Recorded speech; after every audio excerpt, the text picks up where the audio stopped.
It's not a bird, it's not a plane, it's Superhero Slate. It's a modern podcast where we talk about everything that's great, like movies, TV, superheroes. It's Superhero Slate, oh yeah. Hello everyone and welcome to Superhero Slate, the show where we run down the latest superhero entertainment news. We love TV, movies, and superheroes, so let's talk it all out. My name is Chris Dillard. And my name is Mike Royer. And welcome to our E3 2019 recap episode. You're breathtaking, Chris. You're breathtaking. I feel we are horribly under-equipped to handle this recap. Let's do it. We are going to discuss that Beast Solo movie that will never happen. Yeah, I didn't even know it was going to happen. I found out when I was in the bathroom on the toilet, so that's how that happens. Yeah, that's some good news right there. Our countdown to Spider-Man Far From Home dwindles down. Mm-hmm. I can't believe it's only like 2.5 weeks away and more. Yeah, are they selling tickets outside of that first Tuesday midnight showing yet, or is that the only thing that's on sale right now? Because this movie is creeping up on me like a creeping spider, and the last time I checked they were still just selling that midnight Tuesday show, and I was like, I don't think I'm gonna do the midnight Tuesday show. As much as the teenager in me would love to go to a midnight movie again because it's been a really, really long time, I feel like I might do something randomly on a Wednesday if I have the day off of the office, you know.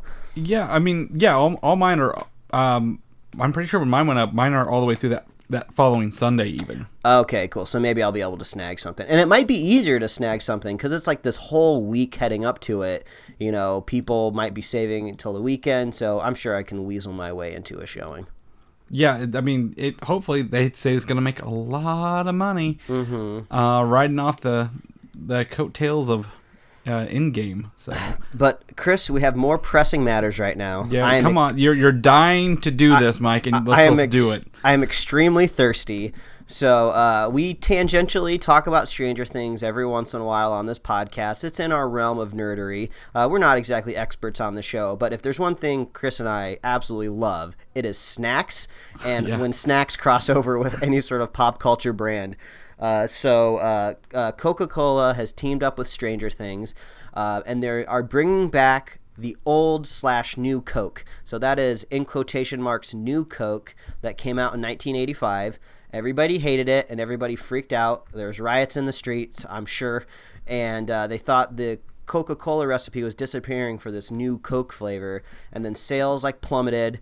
They torched the Coca-Cola headquarters. I don't know exactly what happened. I'm sure there's some hyperbole mixed in there. It was on shelves 79 days, I think, before they pulled it. Wow, that is some small numbers right there. That is not even. That's what, 2.5 months maybe. So yeah. So they bring back Coca-Cola, and this is indeed why it's called Coca-Cola Classic. They almost had to rebrand the original formula to let everybody know. And then as the marketing experts and everybody has learned, that has skyrocketed sales when they brought back the original recipe. And I feel like some other brands out there in the marketplace have pulled this sneaky trick, but I don't think it was a trick back then. I think they actually thought this new Coke was going to be exciting. But with Stranger Things taking place in the 80s, there is some brand synergy going on there, and if you go to Coca-Cola's website, you can order this old recipe for new Coke, and mine arrived this weekend. Chris just ordered his moments ago. So right before I went to the grocery store, because I found out they are not selling this in grocery stores. You have to order online. Yeah, and since we are just shills for any sort of cross-synergy promotion with snacks, I have a can in front of me right now. I am so thirsty. It's finally cold. It's been in my presence for, I think, almost about 24 hours now. So we're gonna do this live on the radio, if you will. So I'm gonna try new Coke. I'm gonna open this up, Chris. I'm so thirsty. So okay, let's hear that beautiful Coke can footage. All right, here we go. Oh, there it is. Oh, here we go. Let's get the smell. Let's get the bouquet before we get into the news here. All right, it smells shockingly like regular Coca-Cola. Let's go in for the sip. Here we go. The anticlimactic drum roll, please.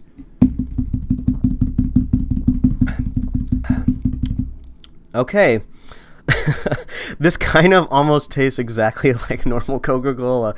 I thought this was going to be thought this was gonna be a little bit You more thought exciting. your world was gonna change. All right, and you got fooled. All right, that was just the first jitter sip. All right, let's do round number 2 here. Mm-hmm. Okay, I think I'm getting a little bit more of an idea. Okay, so it definitely still has the bones of like a cola. So this isn't like some sort of like left field, like we put a shit ton of nutmeg in it or we added some cinnamon. There's no like weird gimmick going on here. But I think if I could compare it to anything, this tastes a little bit more Pepsi adjacent, which kind of would make sense, you know, if Pepsi and Coca-Cola were battling for market dominance, you know, they might try to mimic each other a little bit. But yeah, this does kind of taste a little bit like a Pepsi, almost like maybe if you mix a little Coke with a little Pepsi. But there you go. There's the new Coke review. I was hoping for something a little bit more exciting, but it's still good. I mean, usually I don't drink normal Coke. We are a very steadfast Diet Coke household, so that is our drink of choice when it comes to soda in the Royer household. So this is just kind of like an extra treat for me. I'm just getting to drink a whole lot of unrefined sugar, or I guess maybe super refined sugar. I don't really know how it goes, but it's very sweet, very tasty. So Chris, I'm looking forward to when yours shows up, and maybe we can do your review on the show next week. Yep, that's fine. I've heard good reviews from this. A lot of people have said that there's a sugary aftertaste, like a sugary coating of your throat on a regular Coke, and it lacks that at the end of it. So I'll paint a little bit of a picture, because not only is our household a Diet Coke household, growing up in my parents' house, we were a Coca-Cola household for sure. We didn't really drink a lot of Pepsi, so all we had was Coca-Cola. So I remember going to the beach one summer at a big lake kind of near our city, and it had like a water slide. It had like all these beach umbrellas and chairs and everything. It was kind of like a little bit of a little beach paradise in the Midwest. And their concession stand had Pepsi. And I think this was one of the first times in my life I think I had really ever had Pepsi. Because most of the time, if I was a kid and I was going to Taco Bell, man, I was getting the Mountain Dews, baby. So, really? Yeah. So drinking this kind of makes me think of summer a little bit. I'm getting those summer vibes that the Pepsi vibe is drizzling in. So I think that's as long as I can talk about this can of soda, but I'll be drinking it periodically throughout the episode, so maybe this will color my opinion on the news this week. Well, I just want to go out there and throw out there, Arby's switched from Pepsi products to Coke products last August, I think, and that is the worst thing they've ever done in their life. I love me some Arby's sandwiches, but I can't drink a Coke with this. I have to have a Mountain Dew. So I just want to point out, like when restaurants change what you're used to for years, it just changes what you're eating. So I don't know. The one thing I would hope at some point in time is Mountain Dew can get past this kind of like neck beard branding from Mountain Dew, because I think it is a fine drink. I don't care if it's like neon green. I don't think it makes it any less sophisticated than like a brown drink. You know, I've always loved Mountain Dew, and I'll love it till the day I die, Chris. Yeah, I agree. But outside of new Coca-Cola, and maybe before we jump into the news this week, do you have anything to add to our fellow listeners out there, Chris? No, not at all. I've been like I've told everybody, bonkers down with work this week because of a convention we had, and it was me. So my boss, who normally does it by herself, put me and our sales assistant in charge of this, Stephanie, and we were able to pull it off without anything bad happening. We had to change some things on the fly, but it all worked out and everything was great. And I did not get enough sleep. We had keys to this room. I'll tell you a funny story real fast about it. We had these keys to this room where we lock all our stuff in. Not even the hotel people have keys to this room. Like that's how, like, that way you can put all your important, expensive stuff in there. No one can.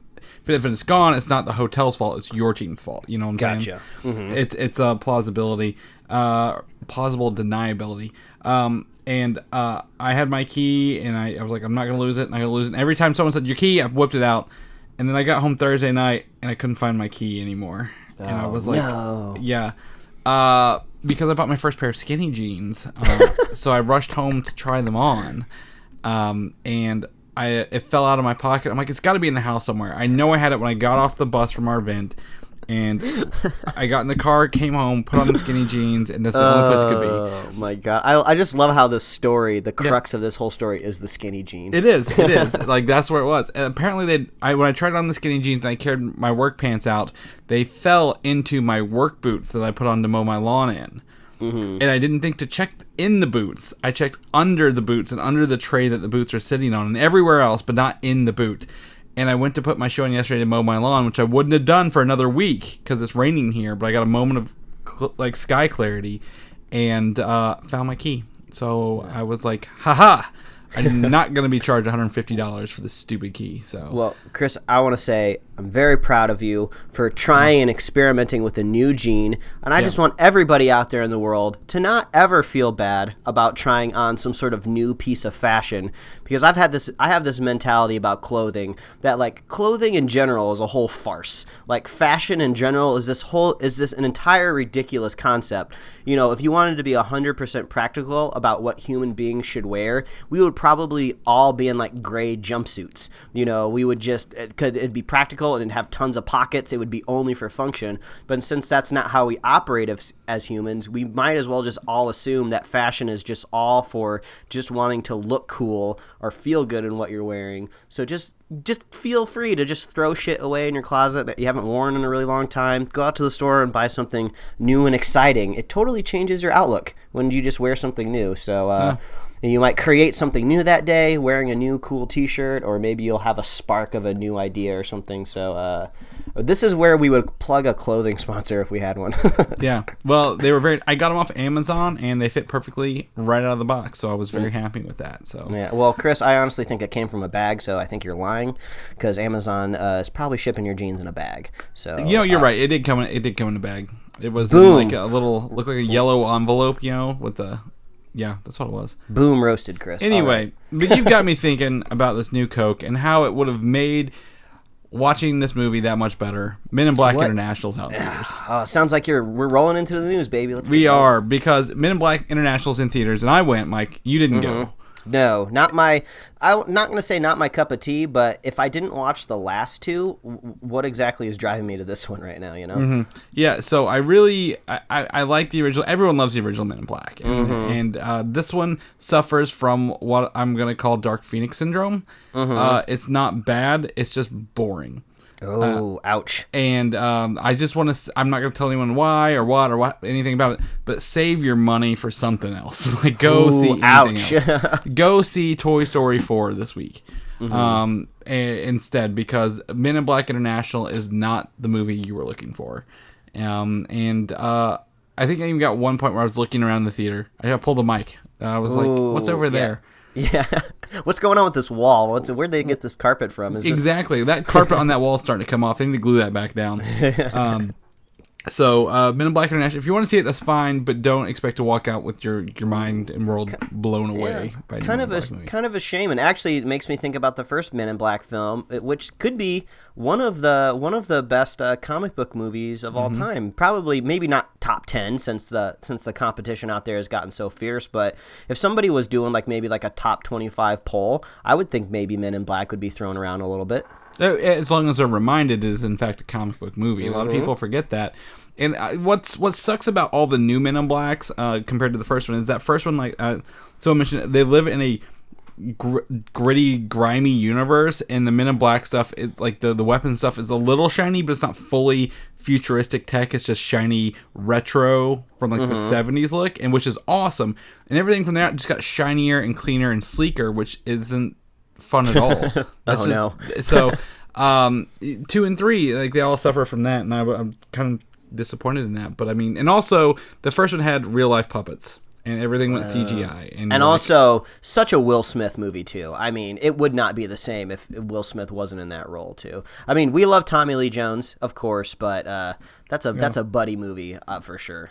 Right, exactly. You need Tommy Lee's straight face man with Will Smith's 90s bonkers attitude. So just skip International. Wait till it comes on Redbox or Netflix or something. You'll do better.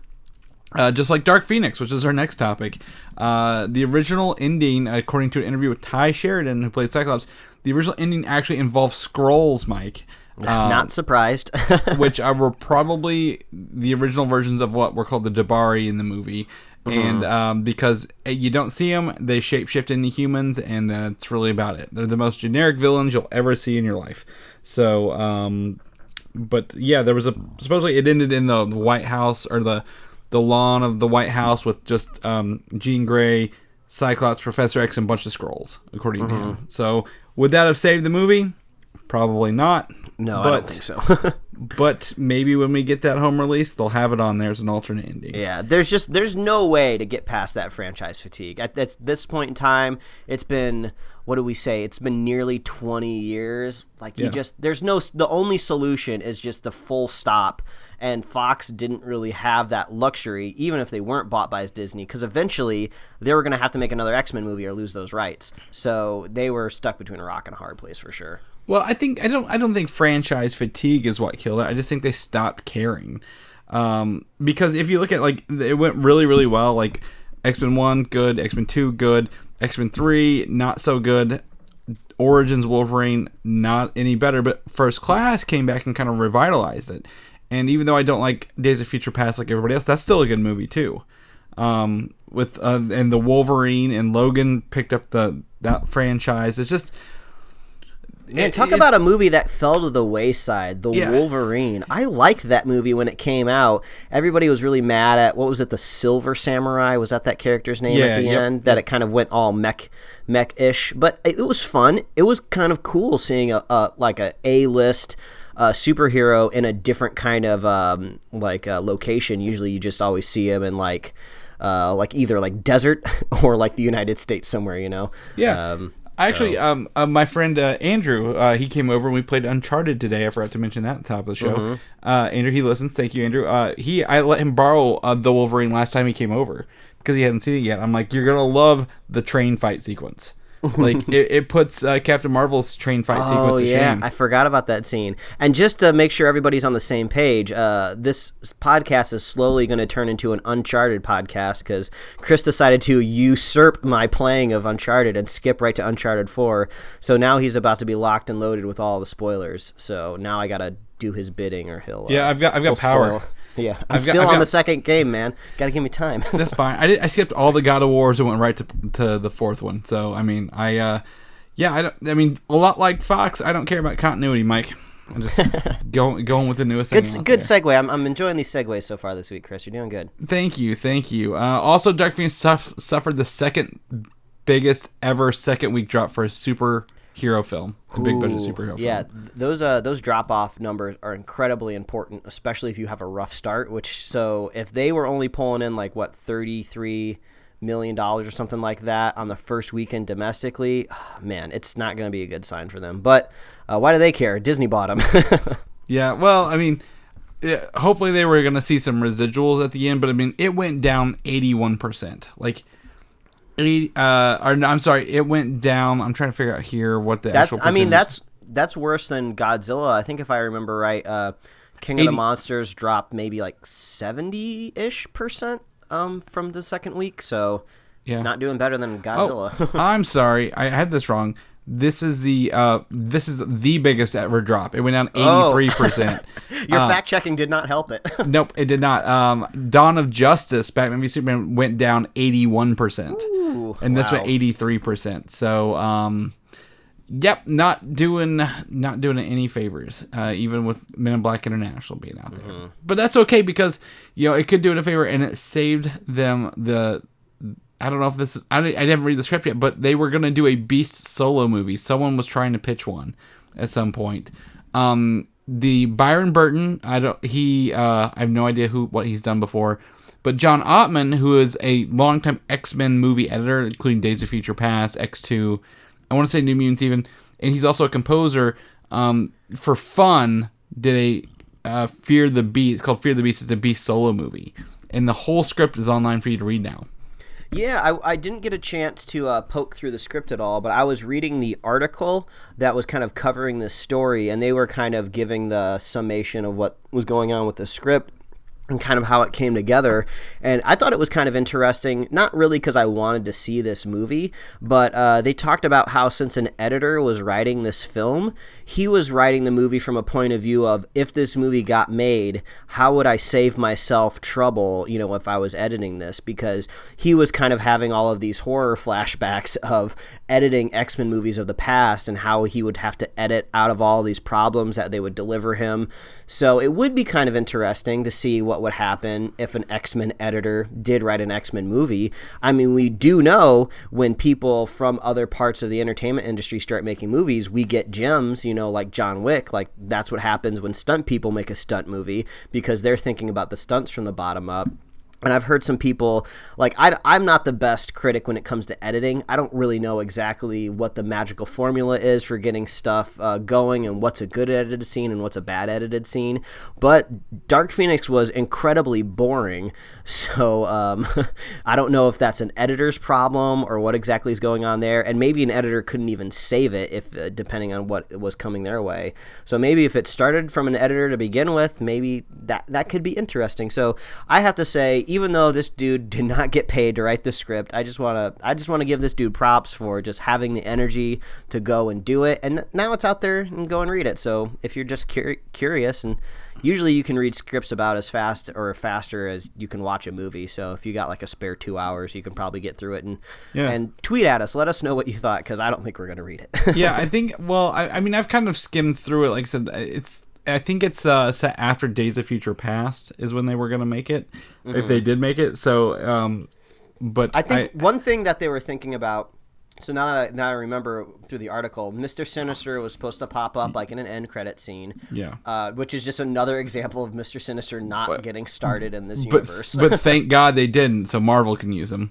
Yeah. Oh, that's a good point. Yeah, he hasn't quite been spoiled yet. I think another thing was one of the reasons why it didn't move forward was after the script was written, it was read by one of I think a producer or something like that. And they're like, hey, this is actually pretty good. I could see this Beast movie actually working, but we're going to have to show it to Simon Kinberg, since he is kind of the Feige of this universe. So Kinberg, I think he just declined to read it outright, because he didn't want any of these characters or any of these stories influencing his movies going forward, since it was using these key characters like Beast, and also Wolverine supposed to be is in this script. So Kinberg was already thinking about reintroducing Wolverine into the franchise, which I think is a little, I don't know how soon he wanted to bring it back in, but that's pretty ballsy of Kinberg to try to just weave back in a new Wolverine so quickly. So there's so many reasons this didn't happen, but it's cool that it exists. Most of the time, these scripts never happen. I want to read that, or I want to read at least an outline that exists for that X-Men vs. Fantastic Four movie. If that's out there anywhere, I'd love to see that. Well, if we get it, I will definitely let you know first, Mike. I might even do a dramatic interpretation reading and record it for you. Oh my gosh, that'd be so cool. We'll do our own little table read. Yeah, exactly, and we'll do different voices for it. Oh my, Chris, if this actually happens, if we can get that Fantastic Four versus X-Men script, I will do that for sure. We will split the characters up. We will workshop voices, and we'll put that out to the world and see if anybody hates us. I'm sure they already do, just for bringing it up. But that's okay. X-Men are done. We can focus on the last fully announced Marvel movie, Mike. Spider-Man Far From Home, which really is 2.5 weeks away. Are you excited for that blue kettle corn, man? Red and blue kettle corn, if you will. I'm going to come out of there it's going to be so messy. I'm so excited. But I mean, I'm going to the midnight showing. I've not been to midnight showing forever. I'm really excited to do that. I want to know what the post-credit scenes are, Mike. I mean, we didn't get an in-game. We're hot on the start of Phase 4 or whatever they want to call the new saga. I want to know what's next. And this is going to be our first movie to give us that. I'm really curious if there's going to be enough synergy, since this is the next kind of mainline MCU movie. I'm curious if this is going to be enough to kind of give Endgame the boost to get to that worldwide box office gross. Because I'm looking at it right now. I've kind of been checking on this intermittently. The numbers dribble in for Endgame. But right now, Endgame is basically sitting at 2.74. and Avatar is at 2.78. So we're getting closer. It was like 2.73 last week, so we're gaining a little bit. But I think this might just be a little shot of adrenaline to Endgame, because movie theaters out there are going to be doing like back-to-back screenings.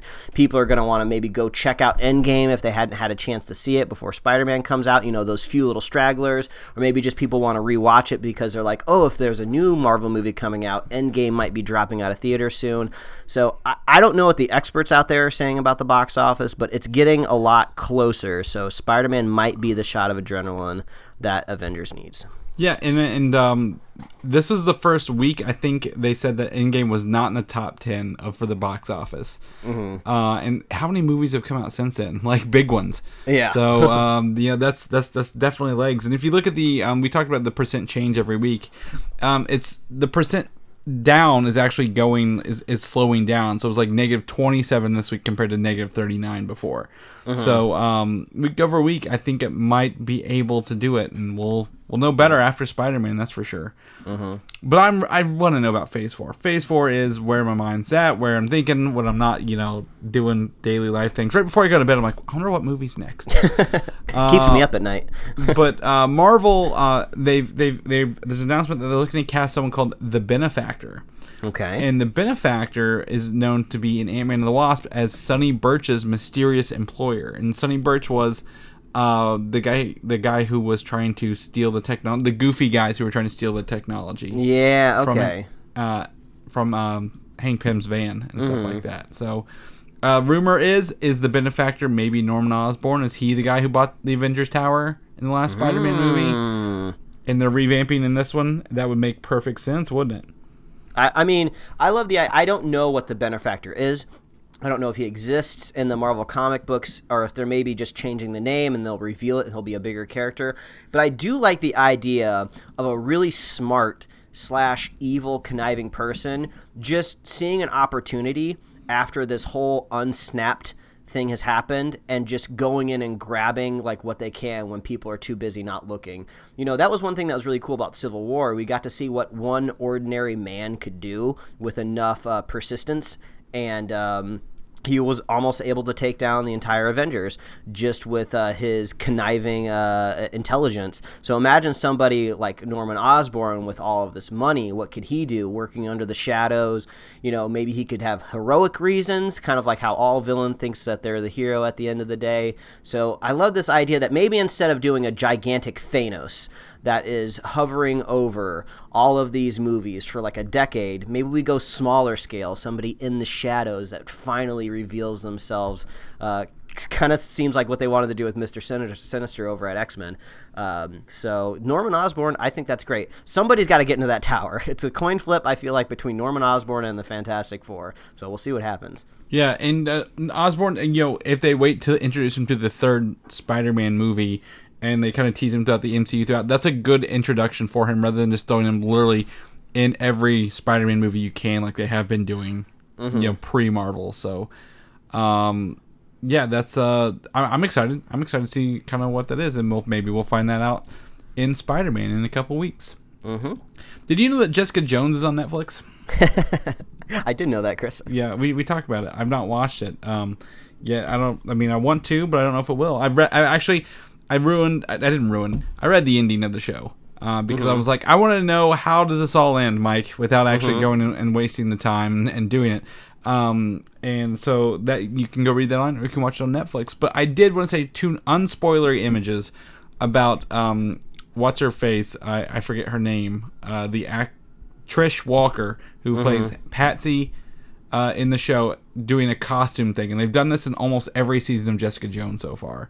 And she did 2. She has an original Hellcat costume with the bright yellow and the black belt going on, but then she has a Walmart Captain Marvel outfit going on here as well. Oh, that's funny. So that's a really cool, I guess, reference to it at large. Yeah, I mean, the only reason that I want to check out Jessica Jones as opposed to something like Swamp Thing is Swamp Thing had its feet cut out from underneath it, and Jessica Jones at least is having an opportunity to wrap things up. I mean, there's a good chance that even if these Netflix shows weren't canceled, this could have been the last season for Jessica Jones anyway. You know, you never really know if it feels like it's wrapping up the story. So, yeah, I might just check it out just for the heck of it. But it's hard out there in the universe with tons of competition. Just before we started recording, my wife was reading an article, and she was just like, babe, did you know that Netflix is making, it's called the Game of Thrones of, they're making their own Game of Thrones-esque show, but with like samurais and different warriors. And I was like, are they just using the word Game of Thrones like Uber now? When a new app would come out, be like, oh, it's like the Uber of umbrellas or something like that. But it's like, but an umbrella is not a car. So I guess Netflix is pouring a ton of money into a show with like samurais now. So how does that make it Game of Thrones? Well, that's what I was trying to think too. I think maybe the Game of Thrones nomenclature is just being attached to very expensive shows, because I don't know how else you define Game of Thrones. Especially if it's not with like dragons and like long swordsmen and like armor and knights. Is it non-American political intrigue? Is that what makes it Game of Thrones? I guess. I think it's money. I think if you're a streaming service rich enough to pour millions of dollars into like a single episode of television, you can be considered the Game of Thrones of your streaming service. But who knows? So Jessica Jones, good luck getting some views out there. But just like the X-Men, you don't need it because you're not coming back. Yes, something like that, what Mike just said. But maybe Jessica Jones will live on in a upcoming video game called Ultimate Alliance 3: The Black Order. Oh, yeah, that's right. We were going to be talking about E3 stuff today. Yep, like I said, horribly under-equipped to do this. But we're going to try.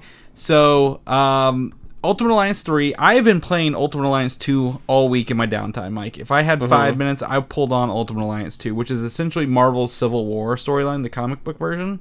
And I like it. It's a little wonky in some places, but I mean, it's still fun to do. I hate dialogue trees where you're like, choose the aggressive or the defensive line. I'm like, I don't dig on that, but whatever. But the powers are cool. The characters look good. It's fun. But they have announced that there will be 3 expansion packs, or expansion pass. One expansion pass that includes the Marvel Knights content, X-Men content, and Fantastic Four content. And that X-Men logo, that looks like the 90s cartoon logo. Man, I just love that they used like these logos too. This is one thing that maybe the MCU could improve on is it's always a big deal to do title reveals for the MCU phase movies. It's a huge deal. You see that logo pop up, bam, we know they're making an Inhumans movie, right? Yeah. So I like these like kind of like cool classic logos. It makes me want to see this X-Men logo pop up when they eventually get around to announcing X-Men. So it's just kind of cool seeing those classic comic book logos again, you know? Oh yeah, I agree. And Marvel Knights, that's a logo like that's cool to me because my favorite comic character of the century started off as a Marvel Knights line in late 99s, early 2000s. So and there already are X-Men in the game. Like this isn't like, oh, there are no X-Men when you buy it and they're coming later. There's a lot of X-Men already in the game, so this is extra X-Men for the game. X-Men. No. Nobody Google that. Nobody Google that. You won't like what you find. But yeah, that's cool. Game comes out July 19th on Nintendo Switch only. I'm excited to play it. And if anyone has a Switch and wants to play campaign online, let me know. We'll do it. We'll have some fun. Mike, do you have an update on that new Coke taste flavor now later in the show? That's like 30 minutes later. Chris, I do, since I've been sipping on it through the show. PSA to anybody out there who's ordering these cans, maybe wipe down the top of your can before you start drinking it, because every time I lift this thing up to my nose now, the top of the can just smells really weird. So I wanted to do a critical break-in to the news to let everybody know I have breaking news. The can smells a little weird at the top. So when you get yours in the mail, Chris, wipe them down a little bit. Maybe just some warm water. I don't think you need to go soap or disinfecting wipe, but has a weird smell. All right, let's keep the show moving. Okay. The biggest E3 thing, and I think, this is one thing that we were both tuned in live for Xbox, I believe. However, the Square Enix panel on Tuesday gave us a couple of games that are near and dear to our hearts.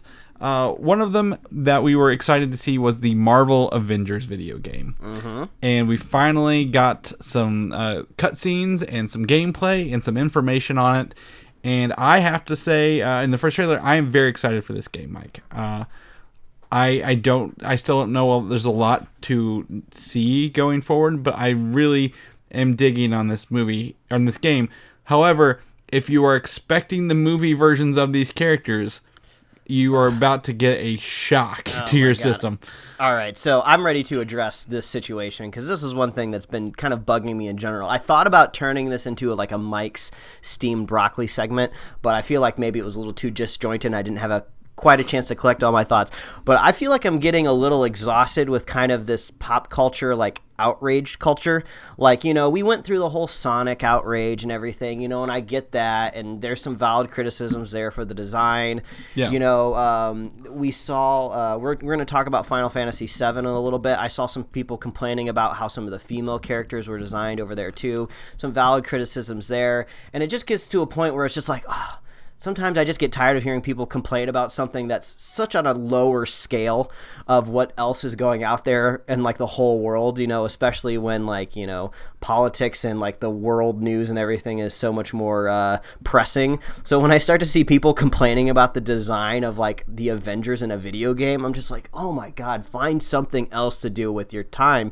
Because if you focus on the awesome gameplay that you just saw in this trailer, how amazing the graphics looked, I went and I rewatched this trailer in 5K 60 frames per second, even though I couldn't even take advantage of all those pixels on my screen anyway. This game looks like a freaking it's got 1,000 horsepower. It's just cranking away. You can be the Hulk and jump over a bridge and smash a freaking tank. It looks like you get to I don't know if you're going to be hot swapping between characters whenever you want, or you're just playing different story segments. But either way, it still looks really fun. And then I see people on Twitter whining and complaining that Captain America is wearing riot gear, or they don't like the way they modeled Thor's face because it doesn't look like Chris Hemsworth. And I'm just I get so frustrated because it's go read a comic book. Yeah. And in any decade of any week that they're published, they never look like they do in the movies because these all came before the movies. And that's almost half the fun of reading a comic book too, just to see how visually they're going to interpret these characters. Some of the newer ones, they kind of lean into how they look into the cinematic universe, maybe from order on high from Marvel to maybe push comic book sales a little bit more. But sometimes they just go a totally different direction and the characters don't look like it at all just to be fun. So if you just ever had the context of a comic book, these people wouldn't be complaining because it's always going to be a random grab bag of what you get. I saw some people complaining about Thor's outfit and how it looked like there's big dinner plates on the front. It's just that is classics. That is classic Thor design. That's been around for decades. So man, I just got so frustrated seeing people complain. And plus, they don't know how, unique and almost, I don't want to say important this game is, but, if you want to play an Avengers game outside of this one coming out, you're either going to be playing a Lego game or you're going to be playing, just a random kind of beat-em-up game, an Ultimate Alliance game. This is an original story from the ground up, and it looks like they're telling a pretty cool story. It's going to be West Coast Avengers, which I thought was really cool, finally taking us out of New York, so we're going to get a little bit of a different environment. A helicarrier explodes, and they flash forward, and the whole city's destroyed. I'm holy crap, what happened there? Cap dies? I don't know if he comes back or what the deal is. So I think there's so much going on here that if someone's going to complain about a character design, I just want to slap them. This is, like you said, the comic books came first. This is a whole new story. This has to exist in a video game universe, which is going to last a long time. And again, spoiler alert, if you've watched Endgame, Captain America's old and he's gonna die, and Tony Stark is dead. So we need some new stuff. And all these are good voice actors too. Now, mind you, can they clean it up a little bit, make the fidelity better? Sure. Whatever. You can always complain about your number of pixels. That's everyone will do that on every game you ever do. But the story is going to be good, and I'm excited to see it. Even it's a Terrigen reactor. I'm oh, that's an Inhumans reference. Oh, I saw that too. I was oh, that's clever. I was Chris is gonna like this, and so maybe we'll get some Inhumans in there. Yeah. There's Iron Man, and he's in one of his space outfits in one of the cutscenes where he's flying up through his shield. And you talked about hot swapping, so My understanding is there's a single player story, and you will use a character based on that level you're doing. But the intro level, which is a day, is like a tutorial for each character. You're going to use each one based on what you're doing. I love story-driven games, too. I know a lot of people out there love their multiplayer, just freestyle online games, but, man, I love myself a story, so I'm very excited. Exactly. And then there's multiplayer story. It's the same story, but those areas will unlock as you go forward. Because if you're playing, like in the intro tutorial level, you can't both be the Hulk. Like, you will not both be the same character. So, if it's the Hulk-only session, you're not going to have that in the multiplayer section. So, they're going to have those unlocked as they go through on this day. Now, you mentioned they are in San Francisco, it looks like, West Coast. In the Spider-Man game, he mentions that the Avengers are out on the West Coast doing something, and that's why they're not in the Avengers Tower. Could this be in the Spider-Man universe? I love the speculation. I love the idea. I would be curious if Marvel has the power to do that, because I don't really know how all these rights are distributed across video games. Because I know Sony was developing with, what was it, Insomniac for the Spider-Man game? Well, they have to license all these games through Marvel. So yes, Marvel has ultimate final say and control on everything. They even have a Marvel Games department. There's a whole subsection. Yeah. And they will not commit to it, but I'm pretty sure it will be. So by the time the next Spider-Man game comes out, they could have merged these two together. Yeah. I mean, I would absolutely love that. That would be so cool. But there is a part of my brain that just goes like, hey, we're making a brand new Spider-Man game. Everybody already knows that all of these superheroes already live in New York City. How are we going to explain why Captain America or Iron Man's not popping up to help Spider-Man? Oh, let's just say they're on the West Coast, then we won't have to worry about it. So I feel like maybe that's the more logical approach, is they just wanted to easily write out these reasons why they aren't there to save the day along with Spider-Man. But if this crossed over, I mean, this is like a perfect example of like Sony makes a bunch of money with Spider-Man in the movie space, and then there's some synergy with the MCU. So the video game companies should do that too. That would be so cool. Like, yeah, they're different developers, totally different studios. Even if they're technically different aesthetics, it would be cool if they kind of existed in some sort of realm there. I like that idea. And well, the aesthetics is where you mentioned, because Taskmaster is in the trailer and Taskmaster is in Spider-Man. And he does look a little different in the Spider-Man than he does in this. But that's okay. They can do that. But it will make, like, it looks like in this game superheroes get outlawed. Because of the Avengers Day thing, or they just kind of give up. So if we pick up Spider-Man and he's like, oh, I'm only in New York and everybody hates me now because of Avengers Day, that'd still be a pretty good story. So like, yeah, that'd be fun. They don't have to show up. But the best part is there are no loot boxes, and you do not have to pay for extra characters or story content after release. This is my standing ovation. I was so happy. I hate hearing the controversy that comes around loot boxes, because it's just a bunch of greed. They're just trying to find a way to just pull some extra dollars out of gamers. So I love the idea that it seems like they're going to go like the Fortnite approach, where they're going to sell stuff, but it's just going to be all aesthetics. Yes. So any characters they add after it's released, and the Ant-Man thing in this was pretty cool. The Hank Pym, I thought was a pretty cool part of the trailer. I don't know about you. But other characters they add, like if they add Moon Knight and Hawkeye or anybody else, they mentioned some other lower tier characters, they'll be free, and they will get levels after they're added to play. So you won't be playing the same game with just those new characters, which is awesome. I think that's so rad. I love that they're doing that. Because I still haven't got around to playing the paid DLC for Spider-Man, even though I'm sure it's great and it's worth every penny. But just having that extra layer of purchasing something in order to keep playing more. So I love hearing free. It's great. Yeah. Spider-Man stuff is good. I will give it that credit. Yeah, I'm sure it's good. But there will be paid costumes to keep the new stuff coming in, which that's totally fine. You don't need a costume to play. You don't need a costume to unlock more. But so if you want it, all you people out there bitching about the costumes, just pay probably $5 to get Captain America out of that riot gear, and you'll be fine. That's probably why we don't get it in the game, because they're like, hey, you want the movie versions? Here you go. I thought the riot gear was actually kind of cool. I hadn't really seen it. Kind of reminded me of like fan art, like somebody like, oh, let's like play with Steve Rogers like costume. Let's see where it goes. And I'm not complaining about that. Yep, and that comes out May 15th, 2020 on Xbox One, PS4, PC, and Google Stadia. Stadia, I really want to try Stadia. They came out with their bandwidth recommendations for their streaming service for games, if you will. And I don't have a 4K TV, so I don't really need that high of a speed to stream. And even if I had a 4K TV, I have the speeds to reportedly play Stadia. So I might play this on Stadia when it comes out. There probably will be some sort of like bundle or something. Well, there is a Stadia bundle you can get, because all you need to play Stadia, just to give you, this is more of this, is a Google Chromecast and a controller. And I think it works with Xbox One and PS4 controllers. Now, the problem we're running into is I have all three systems, PlayStation 4, Xbox One, and Switch, and I could do Stadia on my Mac.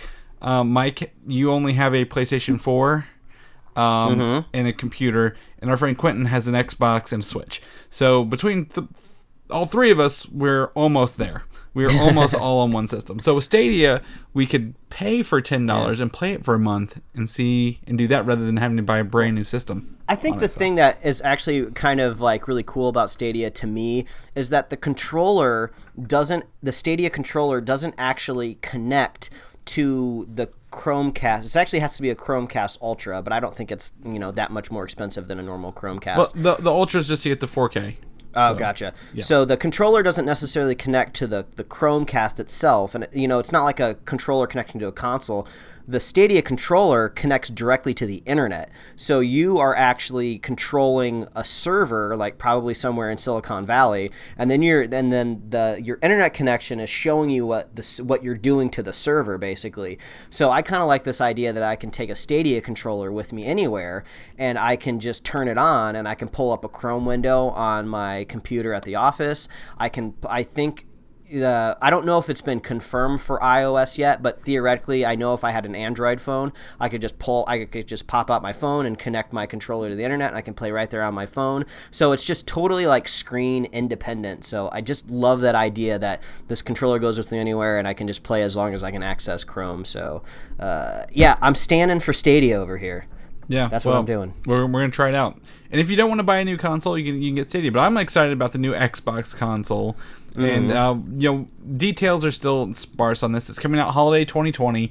It's called Scarlet temporarily until they come up with a new name for it. But it will play reportedly 4 full generation games of Xbox titles on it, which is backwards compatibility through everything beforehand, which is key for people who've been on board since day one. I've got original Xbox games, 360 games I still play, and I'll have a bunch of One games. So I think that's a great grab for people. I don't care about the tech specs as much as everybody else does. So being able to play my old games without having to have all my HDMI ports taken, I'm okay with that. So what are the odds that they just call it Xbox 2? Pretty low. You don't think that they're going to go the most logical approach of just going from Xbox One to Xbox 2? Then Xbox 360, then One, and then I don't know what the next one will be.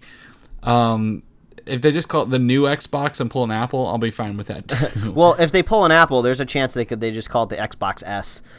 Well, they already have that. Scarlet. They have the One S. Oh, that's an Xbox too? Xbox One S and Xbox One X already exist. All right, they got to buck. They got to somehow buck all of these crazy these numbering systems, because I can't even keep track. So it's Xbox. Yes, it's the new Xbox. And it will support Xbox One controllers and peripherals. So I don't have to buy 4 new Xbox controllers on the next thing, because I already have 4.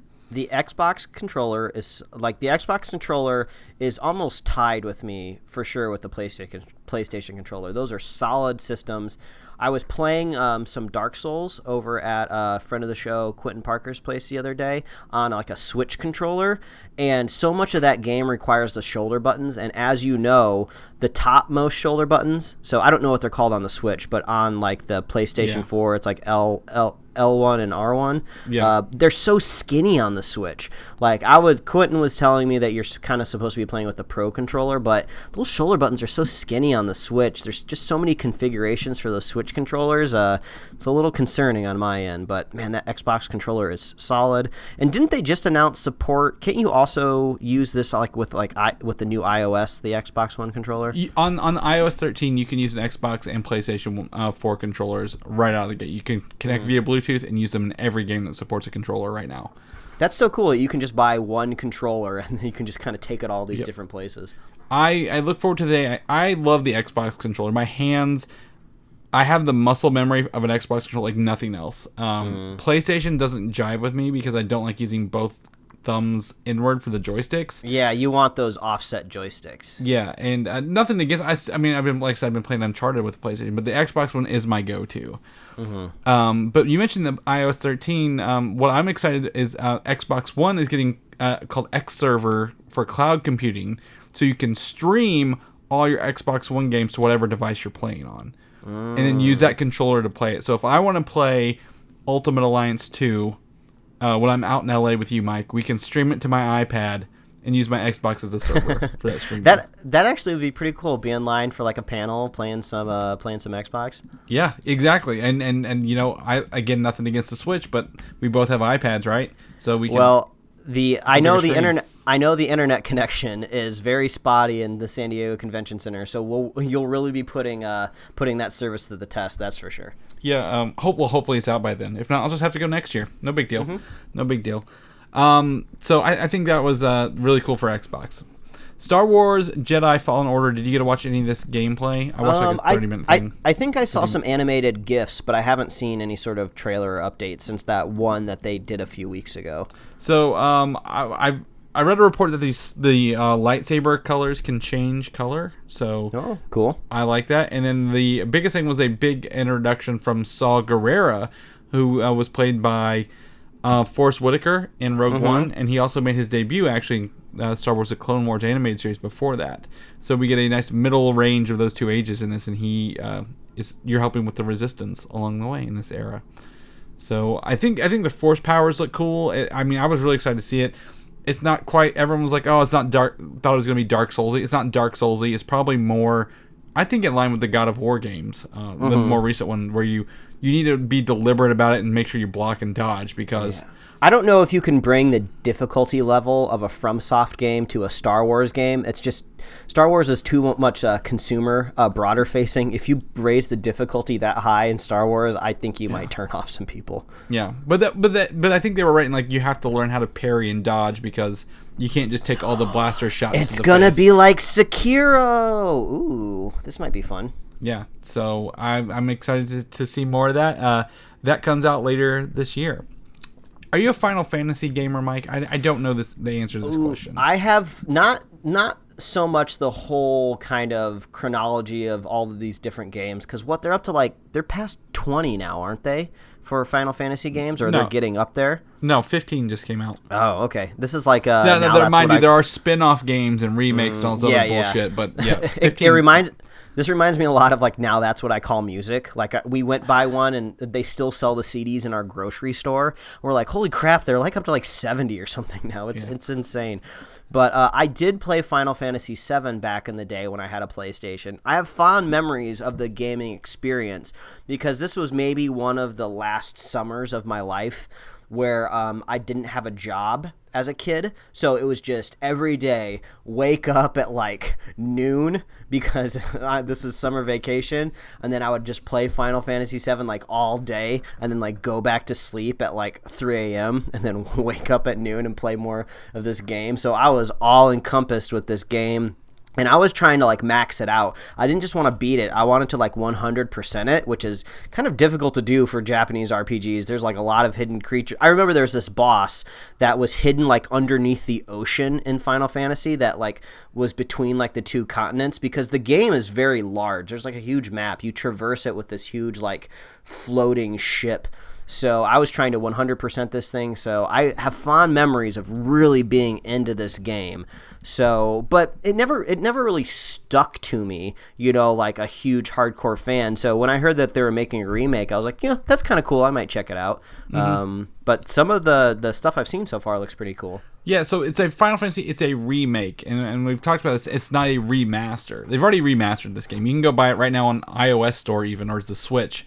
Xbox, anything. You can get Final Fantasy on 7 on everything now. But they've redone the whole combat system from the ground up for this game and essentially built a brand new game told in the same world with the same story of Final Fantasy VII. And some people are, you mentioned some people are worried that they're only doing like the first city in this game, the remake. Yeah. Not the whole game at once. But it's Final Fantasy VII. They're going to sell so much of this. They're going to be like, well, we want to make more money in 2 more years. Let's keep going. Yeah, well, that's one thing that does worry me a little bit, because like I was just saying earlier, one of my favorite parts about this game is how wide open it gets. Like, the first, like, if you've never played the game before, the first city you start off in, I forget the name of the city, but it's a very industrial city. You get, like, these cool overhead, like, shots of it where there's just, like, gigantic steam pipes everywhere. It looks kind of, it seems like Blade Runner-esque, you know, just very industrial, like, grungy, futuristic, though. So that's almost just like the tutorial city almost. Like, that's where you kind of fight like your first boss. Part of the story takes there. And once you get out of it, you finally get to control this huge, gigantic map just south of the town. You get to go to the Chocobo Ranch, and you finally get to ride your first bird, you know. And then all of a sudden, you're traversing this huge continent. On the whole other side of the ocean, there's this cool like casino that you get to go to. You get to do a bunch of cool shit inside of there. So now knowing that this game is just going to take place inside of this grungy city, like, that's fine. I'm okay with that because it looks great and I'm sure it's going to be fun, but I almost want a little bit more of a commitment from the developers that at some point in time we will get all of these other locales that kind of really flush out the game. And like you said, I'm sure this game will make a ton of money, but they have not committed to saying that they're doing all of these locations. So I hope it flushes out and we do get all of that, because that's the part I remember the most. Crossing my fingers. But I think the thing is, with a remake, they can do anything they want. Oh, yeah, sure. And I think they're probably like, look, we are remaking it, and we're not. We are veering away from the game that Mike loved and played when he was younger. So maybe they're just like, look, maybe we got to make sure this remake takes before we say, hey, we're going to make the second one. Because if they like... That could be true. Because if they offend the hell out of you, like, why would they make a 2 and a 3? Well, yeah. And I can't imagine the scope of the game already, because they said that this remake, which is just taking place in this kind of one locale, is already spanning 2 Blu-ray discs, which is kind of harkens back to the original Final Fantasy games that did take place on multiple discs. So this game just must be an absolute monster. Yeah. So it sounds like we're going to have tons of content. I'm not saying it's going to be lacking content, but like, man, I want to check out that casino again. I want to go under the ocean and see like that gigantic monster that I have to like max out my materia just to be able to like to, you know, demolish. So we'll see how it goes. Yeah. I'm cautiously optimistic. March 3rd, 2020, we got a date. That seems like it's right around the corner. I know it's not. March. I mean, I don't know if you're an Animal Crossing person, but Animal Crossing, I think, is March next year. This is March next year. What did we say? No, is Avengers May or March next year? Avengers is May, right after supposedly Black Widow. Okay, so we're next year, beginning of next year, we might be talking about a lot of video games on this pod. Mm-hmm. Yeah. And then my favorite Final Fantasy game is 7. And 7 has been absent from all the remastering. And they went from 7... mean... I think you mean 8. I'm sorry, 8. Yeah, sorry. I'm looking at the notes here. 8 is my favorite Final Fantasy game, by far. It was the first multi-disc PlayStation game. The first game where I beat the shit out of it. And then once I beat it, I went back and bought the book so I could get all the little things I missed. Mm-hmm. And they are finally doing a remaster on all the consoles. So I will go back and revisit 8. I don't know much about the game, but I did play a little bit because there's a portion of the game that was on a demo disc, and I played it. And that gun sword is just a cool design. The gun blades are fantastic. It's surprising that sometimes all you need to make an entire video game is just one cool like prop. Just somebody sat down in an office room and showed a drawing of like a gun mixed with a sword, and they're like, "Yeah, we're making a whole game out of that." That's really fucking cool. Yeah, and the best part about it is like, you know, you've seen the main gun blade, the main design one. I think there are maybe 8 to 10 of them in 8 that you get to choose. So you get better ones and bigger ones, and they get to be wild, and it's awesome. Like it's so really awesome. So you know what? There's a little something for everybody, Chris. Yeah, there is a little something for everybody. The video game trailer that blew me away because I was not expecting this: Cyberpunk 2077 by CD Projekt Red, who are known for the Witcher games. Gave us a story trailer, and it's almost like watching a movie. Oh, the cinematics were great in this trailer. Yeah, and then boom, big reveal, Keanu Reeves at the end. And he's a part of this game. Then he came out on stage, and just like blew it away. Someone yelled, he's like, the graphics in this game are breathtaking, and they're like, you're breathtaking. And then the company ended up giving that guy a free copy of the game. So now I need to yell at more panels. Yeah, I saw that moment from both angles too, because the first video I saw was just kind of like the broader kind of capture of the stream, and then like the dude that said it, I think he uploaded his video of it because you can see it from the angle of his phone, and you can like hear the audio like almost going directly into his recording. So I think that was him recording it. He was like ready. He was like, I'm just gonna yell at Keanu and we're gonna see what happens. But he just seems like a genuinely and like nice guy. He's got like the perfect level of celebrity right now. Yeah. He's like not quite as like he's not quite as like cheeky as maybe a Bill Murray. But Keanu is still more in his prime right now anyway, and he has like no major scandals hovering over him. He pretty much has the opposite of scandals. I read a story that like Octavia Spencer was like stranded on the side of the road and like no one was pulling over to help her, and then she says a man in a motorcycle pulled over and took off his helmet and it was Keanu Reeves. Like, I mean, this guy is like, he's just like pure joy. Well, and it almost seemed like, I don't know if this is like a rumor or if the mystique of him is growing even more, but apparently he didn't really know what he was walking out to on Cyberpunk. Like, people were saying he thought it was going to be more of like a corporate thing where there's just going to be people in suits, and he basically walked out into a basic like a Comic-Con panel, so people were just losing it. So that was just, man, it's just smiles, you know? Yeah, and he's exhibiting what someone called the Keanu Reevaissance, where he's like, he had the 90s, right? He was Bill and Ted. What was the one he did with where he shoots a gun in the air? Point Break. Point Break. Yeah, the Matrix. You know, he had his stuff. Took a break, come back. Now he's killing it with John Wick. He's in these video games. He's voicing Duke Kaboom in Toy Story 4 this week. Like, I mean, Chris, to me, I prefer Keanu-sans, not Reevaissance. So Keanu-sans I didn't make rolls the word. off. It rolls off my tongue a little bit better. So we're officially going to put that in the Superhero Slate lexicon moving forward. Nope, I'm changing it. I'm gonna. You know what? Do you know what's next, Chris? I mean, this is just, it's only a matter of time until Keanu makes his way into a superhero movie. I don't know if it's going to be DC or if it's going to be Marvel. I don't know if he's going to be like a mainline character or if he's just going to be like a one-off, maybe kind of like a Benicio del Toro as a collector, you know, just kind of like pops up every now and again. But I'm assuming like Marvel and DC are just throwing like just blank checks at him. Like, come on, man, be in one of our movies. Write whatever you want on this, you know? Yeah, I mean, I don't know where you put him. Someone who does like martial art, maybe a Moon Knight. Well, you know what you do is you put him in a video game because that's what they're doing. Yeah, I have no idea what the gameplay is like for this game. I don't know anything at all. But by God, that sold me. I'm like, I want to try this now. I forgot we were talking about a video game. Yeah, April 16th, 2020. Looks like 2020 is gonna be right full of games every month, Mike. We gotta start saving now. Mm-hmm. So, cross our fingers. I was gonna talk about the Pokemon Sword and Shield games. There's a big controversy, and it's not really controversy. They're making them for Switch, right? They look fun. They're Pokemon games, but they don't have all 800 plus Pokemon in them. Oh yeah, I heard something about like a Pokédex snafu. Yeah, so there's this app called Pokemon Home. You can transfer all the games that connect to the internet. You can transfer into Pokemon Home that you've caught, right, from the game to the internet. Then you can take those usually up from that to any game you want. However, we are in the Switch era where Pokemon Let's Go and Pokemon Sword and Shield don't support every Pokemon because that's too many character models and too many things for the size. And everyone's like, well, you can't catch them all. I'm like, no, you can catch them all. You're just not putting them back in the game finally. Like, you can't put everything you want back into a game that you're playing on your Switch. Can you answer me this question? Because I've heard about this before, where you can kind of transfer Pokemon from other games.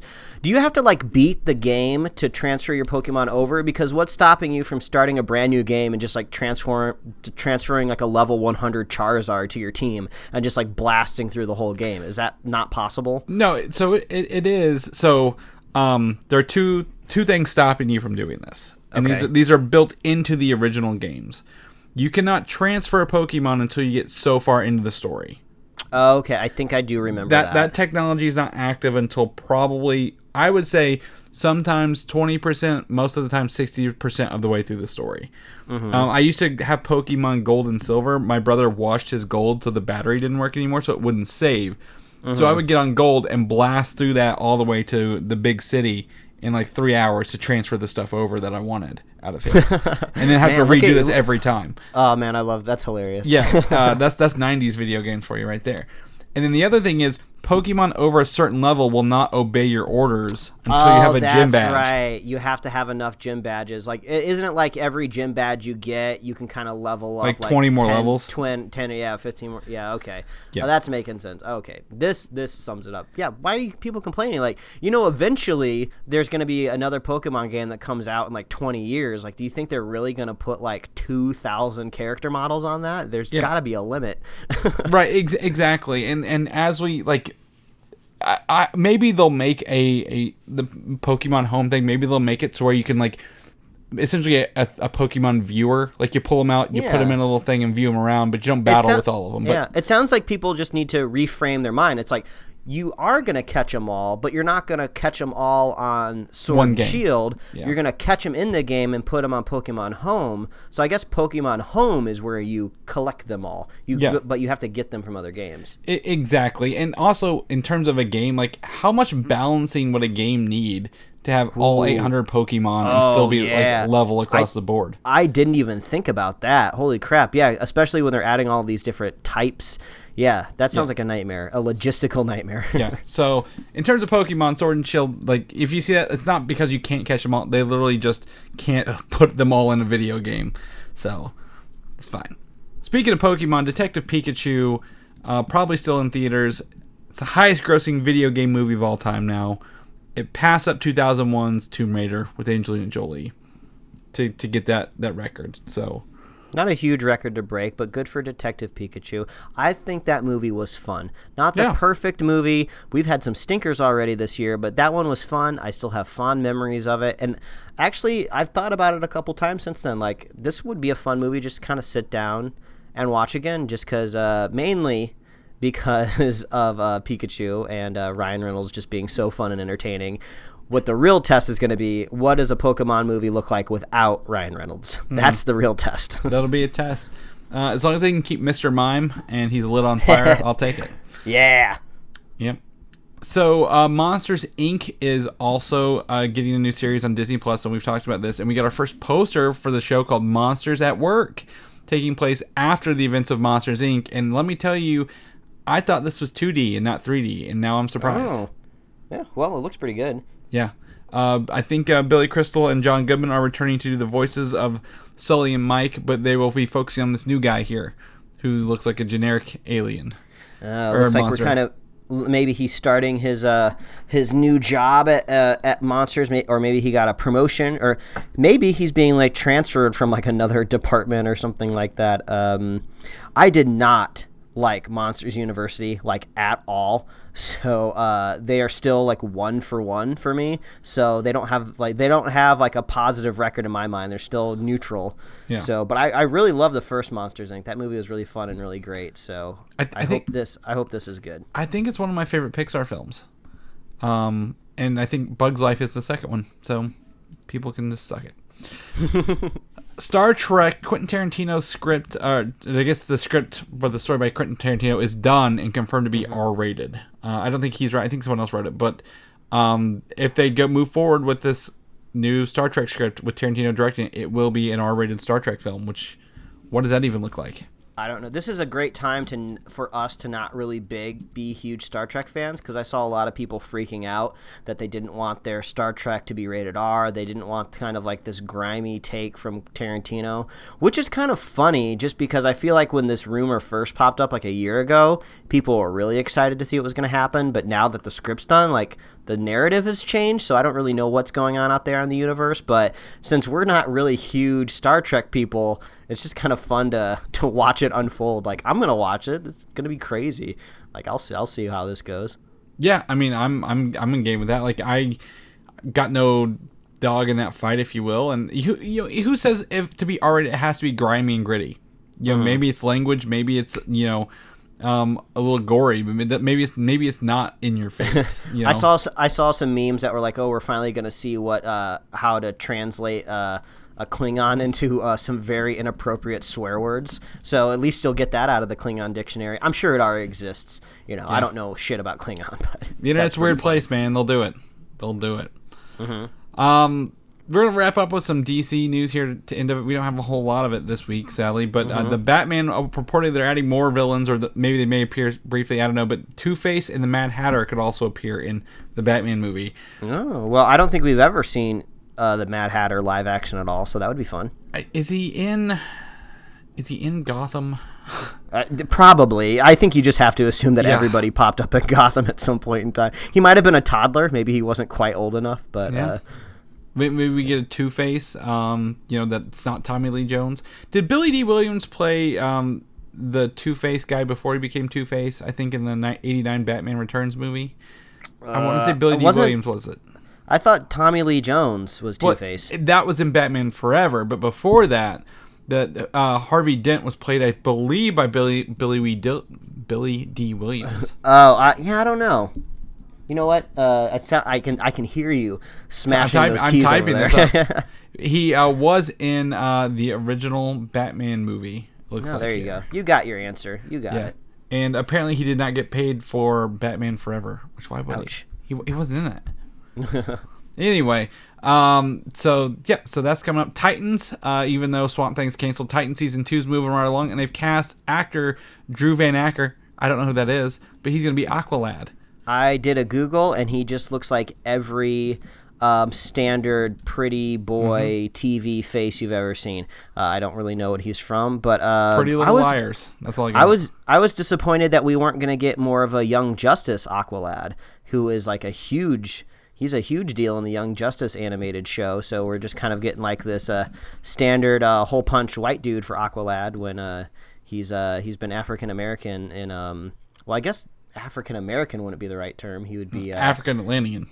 Yeah, African Atlantean, I guess. But I don't know. I guess that's a choice. But we'll see how that goes. I mean, obviously, I've been a big downer on this DC streaming universe pretty much every week, but I think we're not going to get a Titans Season 3 announcement for that streaming service. I think if it survives, it goes someplace else. Mm-hmm. So will this be a big deal long term? Who knows? Well, just there's two Aqualads. There was Garth, who was the first one, and then the other one that you know from your show. Mm-hmm. So I think that they're doing the Garth one, which was a half brother to Aquaman or something like that. All right, well that digs them out of the hole. At least if they're basing it on a different character. They're safe for now, but I can't say the quality is going to be very good. And lastly, Krypton Season 2 debuted this past week. And Lobo made his debut in it, and apparently they're already talking about doing a spin-off series for Lobo. Man, look at sci-fi just going. Man, I don't think we ever would have guessed this out of Krypton. Who knows if we'll ever get around to watching it, but it's fun to see the news pop up. A rumor of a spin-off from Krypton? I mean, where do you even go from that, too? Like, if you do a Lobo spin-off, you're just going to be pulling all of these D-list space characters that probably even most, comic book readers wouldn't be familiar with just to round out his show. But, I mean, if he's a fun character, I guess I'll roll with it. But, you know what? High five to the Krypton people. You guys are doing a good job. Yeah, I'll give them that because I saw a poster and it's like, here's Brainiac and Doomsday and Zod and Lobo, and I'm like, damn, these are actually pretty good DC Superman villains. Yeah, might want to have to check this out now. So, they keep teasing me, Mike, keep pulling me in. But all right, well, we have jived on and on way too long, Mike. Longest episode of the year, probably. So we're going to wrap it up so I can go get some dinner and edit this. But if people want to know what you're up to this week, what you're doing, where can they find you at? Well, they can find me at Mike Royer Design on Instagram and Twitter, and you can read my webcomics at pickledcomics.com. Chris, if people want to catch up with you, see what you're doing, where can they find you? You can find me on Twitter at Valdan, Valdan, or Instagram, Valdan87. You can also go to Comic UI. Are we about a month away from Comic-Con, Mike? We head down there on the 18th, and this is the 16th when we're recording this. So, oh my gosh! So there it is. I think my flight comes in on the 16th. Is what I was thinking. I think I got my email this morning confirming everything. So we're gonna be in person. We're gonna be doing it. It's real. So I'm excited for that. But if people want to know more about our weekly shows and our reviews that we do, our next one, I believe, is Spider-Man, right? Mm-hmm. Where can they find us at? Well, all you got to do is visit superheroslate.com, and you can find all the places we host our show and to get our awesome show notes. So we talked about a lot of recap things today. We got a lot of links in our show notes, so you can get all of that there. We love hearing from you, so the best thing to do is you want to like us on Facebook, follow us on Twitter and Instagram, so you can reach out, and you can also get sweet merch at superheroslate.com/store. We're going to be launching a brand new merch design here just within the next couple weeks, kind of to culminate with Chris coming out here to see me for Comic-Con. It's going to be a big deal. I really like the shirt design. I've been fussing over it incessantly. I sent it over to Chris, and I was like, all right, I think I'm finally done fussing over this design. And then as soon as I sent it to you, I fussed over it a little bit more. So I've been working on it a lot. It's a really cool design. It's definitely Avengers Endgame inspired in a couple different facets. So look out for that merch. It's awesome. It's fantastic. Mike has done an amazing job.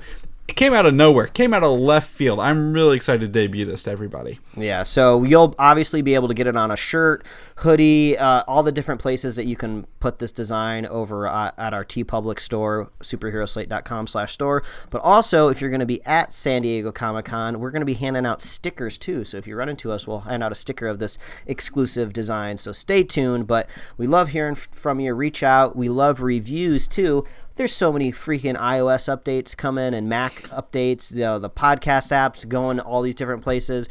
Just in case we don't want to get lost, go give us a nice review over there in iTunes or the podcast app, whatever it's going to be called. We love those, and we love hearing from you, and we love our super fans. So if you want to be a super fan of this show, all you got to do is share the show with a friend, share the show with a buddy, or listen to it while you're working out. Superfan Jim out there, he listens to us sometimes when he's lifting, getting jacked like a Clark Kent out there in the world. So just be a super fan. We love you, and stay tuned and be subscribed. Bye. See you guys later. Thanks for listening, and don't forget to subscribe. And now the can that's out of the fridge is like starting to sweat a little bit, so it's looking like it's right out of a commercial. That's good. It's good. It's a good Coke right there. We need that footage. This should be a video podcast. I'm so thirsty right now.